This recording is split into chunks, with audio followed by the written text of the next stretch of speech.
This is Erica Mitchell, and this is Module 17 for Data Analysis and Assessment.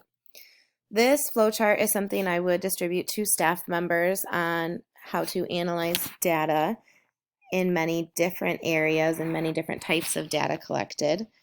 They would start at the beginning and select those focus areas that they want to study and analyze, and whether it could be an academic standard, it could be a demographic, it could be any sort of informal or formal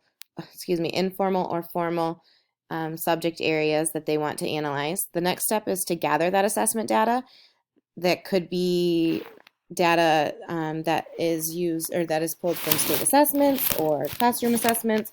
Could be demographical data that you'd need to talk to your school secretary and find out how to retrieve that information. It could also mean you have to develop those assessments and distribute them, and then gather the data once you have already distributed those assessments.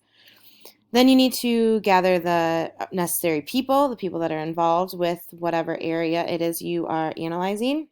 It could be team members or grade level teams, could be core subject area teams, it could be your data coaches or your administration, anybody that's involved in that specific area, if it's necessary for them to be there.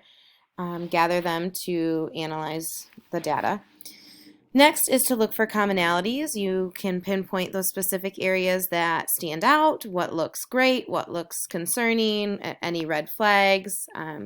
This could be used for, again, any subject area. It could be used for attendance, it could be used for academics, it could be used for demographics.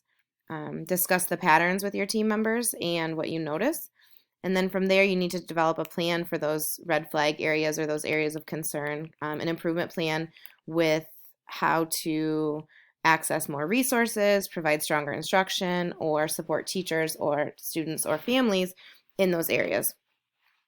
Once the plan has been developed and is in place, you can continue to monitor that progress with formative assessments and regather new information and new data once the improvement plan is rolling. And then you start back at step number 1, looking at those data points and those areas, and how you can then improve from there. This is something that you for sure would want to distribute to staff and talk them through. I think a lot of staff members immediately think that data is intimidating, and finding ways to use data every day in a classroom without making it a big major event, without it being in regards to their end of the year evaluation, I think is important. How they could use the data to drive instruction and drive whole school or whole class improvement. Thanks for watching.